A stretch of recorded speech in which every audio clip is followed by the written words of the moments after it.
In a building where lots of money changes hands, under a very peculiar light bulb, Vincent is holding a gun against a man's head as the man points his own gun at him in return. As Vince waits for the right moment to shoot, he remembers how all this got started. 4 days earlier in Ohio, Vince, his mother, and his sisters agree to put up their house for sale so that they can pay for his father's medical bills. He's been in the hospital for a while because of an accident. Vince visits his dad every day before going to work. As an electrician, he works with a variety of clients, and today's is Mr. Harrison, who has received a mysterious letter and doesn't know he has a cop parked across the street, taking pictures of him. When he tells his girlfriend about the letter, Vince overhears him saying it'll bring him a lot of money. Later that day, Vince returns home to celebrate his youngest sister's birthday and is amused by her wish of having her own lamb. Meanwhile, on the other side of the country, Jasper Baggas meets with some shady men that lend him $2 million, expecting him to pay back $3 million in 3 days. The next day, when Vince visits his dad at the hospital, the doctor tells him another operation will be needed, which of course will make the debt worse. Afterward, Vince goes back to work at Mr. Harrison's and overhears him telling a friend that this special job will give him a large amount of money in just 1 day. He did the same job in the past and managed to make it because of luck, but the memories haunt him. So after his friend is gone, Mr. Harrison goes to his room wanting to have some good time but accidentally dies from an overdose. Sometime later, after the cops have asked all the important questions, Vince is allowed to go. But before he leaves, he stops by Mr. Harrison's desk and steals the mysterious envelope, which has a train ticket for New York and a CPS receipt for pickup. Vincent goes to the post office, gives his ID to the clerk when he asks for it, and in return he gets a package with a phone, $500, a key, and a letter with a spider logo and instructions that tell him to use the money for the hotel in New York and that he should only use the phone provided. He can't take his own. He'll later receive further instructions. Mr. Harrison's girlfriend tells the police about the missing envelope, and when they go to check the post office, they find Vince's name as the person that picked up Harrison's package. They send this information to Detective Milan, who has been investigating the case behind those envelopes, and orders them to follow Vince around. The next day, Vince puts on his best suit and takes the train to New York, unaware that a cop is following him. He makes it to the big city and stays in the hotel as the instructions said, and later in the middle of the night, he gets a call on his new phone. Pretending to be Harrison, Vince receives new instructions, which he follows to a T the following day. He goes to the Postnet store by Grand Central, uses the key to open a P.O. box, and finds a new envelope with another train ticket, a small piece of cork with the number 13 on it, and even more instructions. His ticket is for Macomb, but he must get off one stop before. Later on the train, Vince is asked for his ticket by the inspector, who then tells the cops about Vince's destination being Macomb. But since he gets off earlier, he manages to get some minutes of advantage on the cops. The next step is to take a cab to the outskirts of town, where another car shows up after the taxi is gone. The driver is Jack, who shows Vince a piece of cork that also has the number 13 on it. After Vince shows his own, Jack calls him over, takes the phone, and takes him away in the car. Milan and the cops arrive seconds later after asking the cabbie to take them there, but it's too late. There are no clues for them to follow. Moments later, Jack takes Vince to an old shack in the middle of the forest. Another 2 men there give Vince new plain clothes to wear and inspect his old ones, getting sure he hasn't hidden anything in them. They go as far as cutting off the heels of his shoes. Then Vince is driven to another location, this time a huge mansion filled with rich people. There, Vince meets his patron Joe, who obviously can tell he isn't Harrison. Vince explains that Harrison is dead and he took his place, and Joe sees no choice but to let him play if he doesn't want to get in trouble with the other patrons. Meanwhile downstairs, there are a lot of bets happening, all of them with high amounts of money. Jasper arrives and bets on the participant he patrons, number 6, and Joe bets on Vince, who has been assigned number 13. The competition everyone is betting on turns out to be Russian roulette. Vince is given a gun and he must stand in a circle with the other participants, who are all wearing black t-shirts with their numbers. Each man is given 1 bullet and, after making their barrels roll, they must point their gun at the person in front of them while they're pointed at from behind.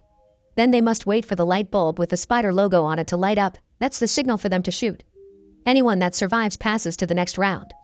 Vince is incredibly nervous and needs Jack's help to load his gun. When the bulb finally lights up, a few men die, but the round isn't over yet. Vince hasn't shot his gun. Security comes over and threatens him with getting shot too if he doesn't follow the rules, so Vince gathers as much strength as he has and finally fires his gun. Thankfully, the guy in front of him survives. After the first round is done, Joe talks to Vince privately and tells him to man up. Joe also begins taking bets from the patrons that lost their men, and Jack offers Vince some morphine, which he turns down. Meanwhile, Patrick Jefferson, who is participant number 17, talks to his patron Jimmy, telling him he'll pay him 50 times more if he gets him out of here. Jimmy doesn't understand why Jefferson is participating in such a competition if he has so much money, so Jefferson tells him his story.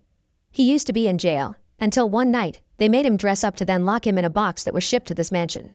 Jefferson was in the box for whole 2 days, but Jimmy isn't moved by this tale and says he can't help. Jasper is also getting some extra bets on his participant, who happens to be his brother Ronald Lindbaggis. Until very recently, Ronald had been in a mental institution, but Jasper took him out just so he could be his player. The second round begins, and this time, each gun will have 2 bullets in them. Half of the circle dies, and Vince survives by sheer luck. The guy behind him didn't even have time to shoot. There is a moment of surprise when number 16 suddenly stands up again, but when the doctor checks his injuries, he declares him incapable of continuing, so security shoots him for good.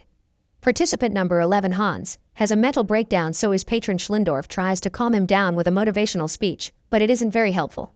Jefferson has another chat with Jimmy, telling him more about his past. He went to prison for robbing a truck, but before he was captured, he hid the money somewhere safe. If he loses the competition, Jefferson wants Jimmy to find the money using a map he's just drawn and he'll be keeping in his pocket. Jimmy can keep half of the money if he sends the other half to Jefferson's son, who is also in jail, and Jimmy accepts the deal. While collecting more bets, Jasper is having some flashbacks of his own. Back when he took his brother out of the mental institution, Ronald stopped taking his medication, claiming he felt better without it. Now, however, he doesn't look so well. When Jasper draws a number and learns Ronald will be pointing at 13, Ronald throws an ashtray at Vince's head and Jasper has to stop him from making a scene. Round 3 begins and the stress is taking a noticeable toll on the participants. Hans is given morphine to calm him down and send him to the game, and number 3 needs a chair to be able to participate at all. Ronald provokes Vince into pushing him and even slaps him as well, but the host stops things before they escalate. In this round, each player will have 3 bullets. The players go through the usual steps and shoot, leaving only 5 alive: Vince, Jefferson, Ronald, number 3, and number 9. This means the competition can enter the final stage of the game, the duel. 5 wrapped balls have been put on the table, 2 black and 3 white. The patrons of the remaining 5 players will each choose a ball and the 2 that get the black ones will be in the final duel while the other 3 are free to go. Jasper and Joe grab the black ones, which means Vince will be going against Ronald. Jasper, having the experienced player, receives most of the new bets, but Joe manages to convince Schlendorf to bet on Vince because their chance will be 5-1, meaning much more money. Jimmy informs Jefferson can collect his money and go. But when Jefferson gets distracted while changing back into his normal clothes, Jimmy surprises him from behind and tries to kill him. Thankfully, security finds them before the worst happens and reminds Jimmy survivors can't be hurt. Jefferson curses Jimmy's name and makes fun of him for believing tales as he takes out the piece of paper he had in his pocket and shows his blank. Jimmy and the guard leave, and before he finishes changing, Jefferson reveals it was all a trick. The blank paper had been a decoy. He still has the map on him as well and proceeds to burn it before finally leaving. Before the final round begins, Ronald snaps at Jasper, insulting him and asking for his share of money this time. He knows Jasper got money from their parents to take care of him and Jasper used it to put him in the mental institution, only taking him out to bring him to the game and never sharing what he wins. We go back to the beginning of the story as it's time for the final duel, and each player is given 3 bullets. Vince and Ronald look directly at each other as they point their guns, but when they shoot, neither of them falls. A lucky round. For the next try, an extra bullet is added, and this time Ronald dies, meaning Vince has won the competition. Schlendorf celebrates having made such a risky bet and Jasper is upset over having lost his brother, but the one feeling the worst is Vince, who has to live with his death on his shoulders. The final prize Vince gets is $1,850,000, and the man that pays him calls him lucky because Ronald had won all his duels in the past. Schlendorf and Joe congratulate him on his performance and offer him a ride to the train station, which Vince pretends to accept. But when he goes upstairs to pick up his stuff, he goes through the room filled with the participants and escapes the mansion through the window. Jack does notice he's gone, but Joe doesn't seem to care when he's told. Vince makes it to the train station in the morning and he's seen by the taxi driver that took him there the day before, which equals bad news. The driver calls the police and lets them know Vince's location. Luckily for him, Vince sees the police cars arrive from afar and hides his money bag inside a trash can before they catch him. Moments later, he's taken to Milan to be interrogated. The detective asks about the money, but Vince pretends he doesn't know what he's talking about and makes up a story on the spot. He explains he never made it to the competition because they noticed he wasn't Harrison, so they dropped him in the middle of the forest to shoot him, but he ran away. As proof, Vince shows Milan his shoes, pretending they had lost their heels because of how hard he ran. Vincent is willing to identify their faces if Milan ever catches these guys, but he can't take the detective to the location they dropped him at because they had blindfolded him. Without having any more clues or evidence to chase, Milan has no other choice but to let Vince go.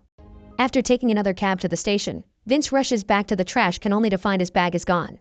But then he notices all the trash bags at the back of the building, meaning they've been changed recently. Vince begins tearing the bags open and fortunately, he finds his money, but now he knows he can't risk it again. So instead of traveling with the bag, he goes to the post office and puts all the money in a box that he sends to his family via registered mail. Afterward, he calls his mom to warn her about the package so they can be sure there's someone in the house tomorrow when the mailman arrives. Then he takes the train to New York. After staying the night in a hotel, Vince stops by the grocery store in the morning to buy some snacks. There, he sees a lamb plushie that reminds him of his sister and ends up paying $100 for it because the clerk is reluctant to sell it. Now is time to go home to Ohio. Vince boards his last train and Jasper follows him, making some chit-chat as if this was a perfectly normal situation. When the train makes it to its first station, Jasper shoots Vince and steals the bag, running away with it because he thinks the weight of the big plushie is actually the money. Before dying, Vince swallows the post office receipt as he thinks about his family. Make sure to subscribe and turn on notifications so you can watch more videos like this. Thanks for watching.